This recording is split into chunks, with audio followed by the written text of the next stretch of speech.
First thing we're going to do is start with our calendar.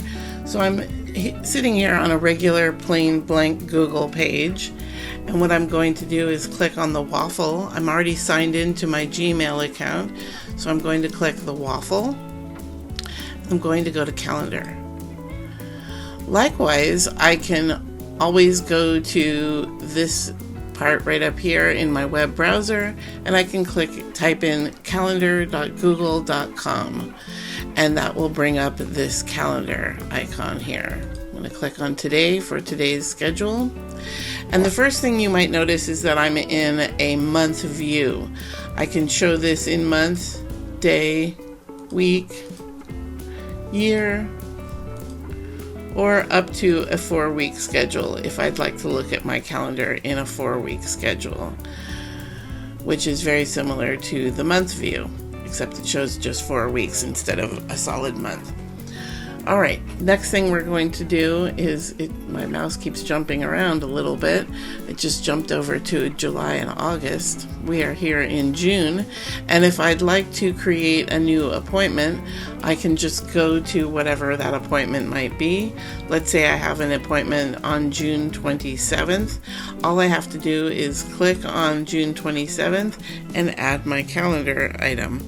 Let's say I have a acupuncture appointment, so I'm going to type acupuncture appointment, and I spelled that wrong. It's telling me I spelled it wrong because there is a red underline there. All I have to do to fix it is right click on my mouse and correct the spelling. If I'd like to add a time, I can just click add time right here where it says add time, and then let's say my appointment is at noon, so I just put it at 12 noon, and let's say the appointment ends at 1 o'clock. So all I have to do is click on the 1 o'clock item and put from 1:50 to 1 p.m. If this was an all-day appointment, I could click this little button here that says all day, and then notice that the time has disappeared from my options. Next thing I'm going to do is put the all day, or unclick the all day appointment. If I'd like to add some guests to my appointment, I could do that here. We'll get back to adding guests in just a moment. If I'd like to get rid of this time, I just have to click somewhere over on the right hand side. If I'd like to add a location for this appointment, let's say it's at 1234 Main Street, and it's in Orange, California. This would show up on my phone as an address, and I would be able to navigate to this from my phone. Click save so you can see that the appointment has been scheduled on the 27th of June at 12 noon. Now the next thing you might notice is over here on the left hand side, it says my calendars. Your calendars might look slightly different, but I have my Google Computer Classes calendar, which is this current calendar. I have birthdays, which I'm not showing the birthdays calendar right now for privacy reasons. I have a family calendar that I'm going to show you how to add into this. And I have some tasks, which we'll get into in the next video. If I'd like to add another calendar, let's say I need to add an appointment for my pet's vet appointments. Maybe I need to add another calendar for that. So I'm going to click Other Calendars, Create New Calendar, and I'll say Pet Calendar.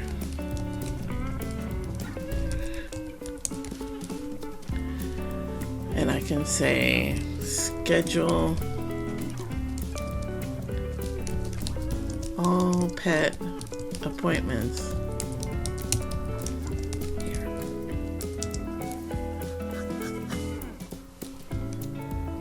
Create the calendar and wait for it, and go back a step, and notice that we now see the pet calendar. I can customize the color of the pet calendar by clicking on these 3 dots or the stoplight right there, and I'll just choose a lovely color of purple for my pet calendar.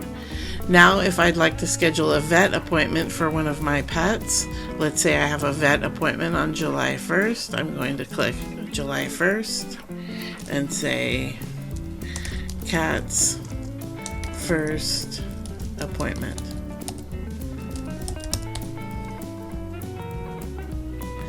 Okay, and the cat's first appointment will have a time associated with it, and that time will be 10:30 to 11:50. And I'm not adding any guests to this calendar. And I'm going to go ahead and choose the type of calendar that belongs here. So I'm going to click Google Class Calendar, and I'll change it to the pet calendar. Now I'm going to click Save, and notice that the cat's first appointment calendar item shows up on the calendar. If I uncheck this little box that says Pet Calendar, the pet calendar goes away and I don't have to see it. Likewise, if I uncheck holidays in the United States or phases of the moon, I get rid of those calendars as well if I feel like my calendar is too cluttered. I can also click this task calendar and the family calendar and get rid of those. Now, I've noticed that I made a little mistake over here under the acupuncture appointment. I'm going to click right here. And this is real, and I'm going to edit this appointment. And this calendar has nothing to do with my Google computer classes, so I'm going to change that calendar to my family calendar. And then click Save. Other things I can do with my calendar, let's say I have this family calendar, and again I created that by clicking Other Calendars, clicking the plus button and saying Create New Calendar, and that's how I got the family calendar up here. Let's say I'm going to add another family appointment.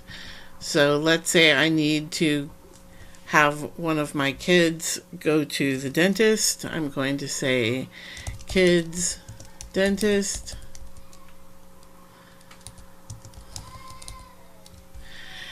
and I'm going to change it to a different calendar, changing it to the family calendar, and then I'm clicking Save. But now I remember that I should notify my kids of their appointment, so I'm going to add their names to this calendar to notify them that their dentist appointment has been set up. So clicking on the kid's dentist appointment, clicking on the pencil icon to edit the event, and then I also would like to add my kids. I'm going to click here and add another guest. So let's say that's for one of my kids' appointments. And now they will be notified that, and when I click Save here, it'll say, would you like to send an appointment reminder to this particular person? And I will say, okay, send. And that will notify the kids that they have a dentist appointment.